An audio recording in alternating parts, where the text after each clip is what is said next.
এই ইন্স্যুরেন্সের কনসেপ্টটা অরিজিনালি জুয়ার কনসেপ্ট। কেন এটা নিষেধ?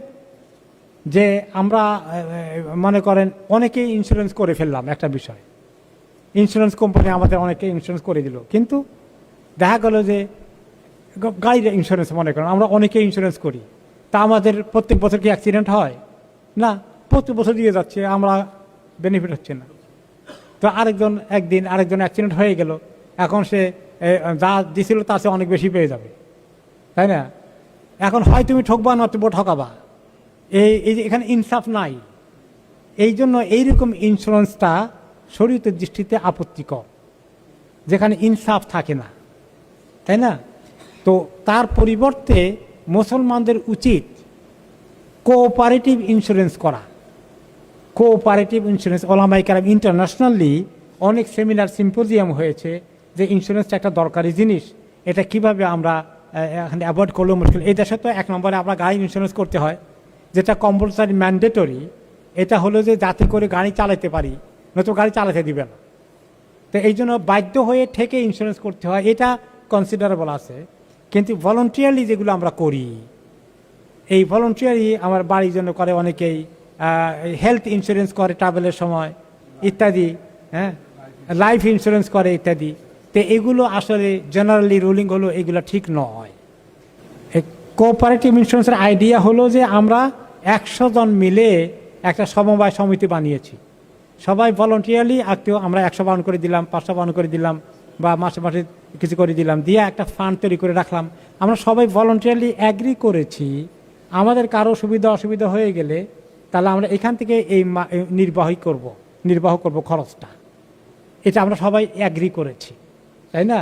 যদি আর এটা বেঁচে থাকে, কারো কোনো কিছু ঘটে নাই, এটা লাভ হচ্ছে, লাভের অংশ সবাই আমরা পাবো, এই কনসেপ্টে অ্যালাউড আছে। আর এখানে কোম্পানিকে দিলাম, হয় কোম্পানি এত বেশি অ্যাক্সিডেন্ট হয়ে গেছে, দিতে দিতে কোম্পানি বাস্ট হয়ে যাবে, ফিনিশ। কারণ এত অ্যাক্সিডেন্ট ঘটছিল কোনো কারণে, কোম্পানি দিতে দিতে কোম্পানি মারা গেছে, একদম বিজনেস ফেল।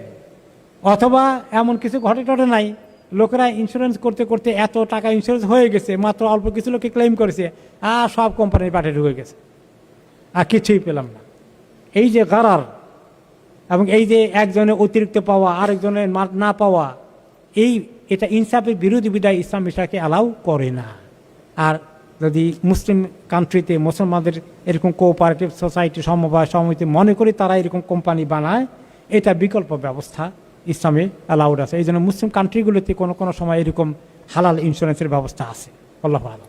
আপনি ইন্স্যুরেন্স করে গেলেন, আমরা কোনো অ্যাক্সিডেন্ট ঘটে নাই, আর এই যে ইন্স্যুরেন্স কোম্পানির পয়সা দিলেন সব খামাখা খাইলো আর কি। আর যদি বড় অ্যাক্সিডেন্ট হয়ে যায়, আপনার গাড়ি বাড়ি সব কিছু দিয়ে একটা লন্ডনে এয়ার অ্যাম্বুলেন্স করে পাঠিয়ে দিল, তো আপনি দিচ্ছেন কয় টাকা আর পাইলেন কত বড় খেদমত, বাকি অন্যদের টাকা সব আপনার খাওয়াইছে। তো এই জন্য এইটা শুধুমাত্র ওলামায়ে কেরাম বলেছেন, ইন্টারন্যাশনালি অনেক কনফারেন্স এই বিষয়ে হয়েছে, যে যেখানে অতিরিক্ত রিস্ক থাকে, একেবারে বেশি রিস্ক থাকে, সেই রিস্কের ক্ষেত্রে একটা শরীয়তের প্রিন্সিপাল হলো আর দরুরা তুবিহুল মাহদুরাত, এক্সট্রিম নেসেসিটি, মারাত্মক জরুরি কিছু থাকলে সেটা অনেক সময় হারামকে কনসিডার করে।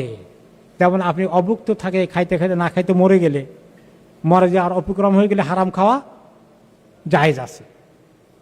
আর ওইরকম মরে যাওয়ার উপক্রম না হলে ক্ষুধায় হারাম খাওয়া জায়েজ নাই। এরকম কোনো এমন একটা ইন্স্যুরেন্সের অবস্থা যদি হয়, এমন একটা কেস থাকে, এমন একটা মানুষকে নিয়ে যেতে হয় যার জীবনটা মারাত্মক অবস্থা, এত সিরিয়াস ডিসএবিলিটি আছে যেটাকে হ্যান্ডেল করা মুশকিল, তো এটাকে এগুলোর কারণে হয়তো কনসিডারেবল হতে পারে জরুরতের কারণে। কিন্তু জেনারেল রুলিং হলো, সাধারণ নিয়ম হলো, সাধারণ হুকুম হলো, এটা করা শরীয়তের দৃষ্টিতে রাইট না।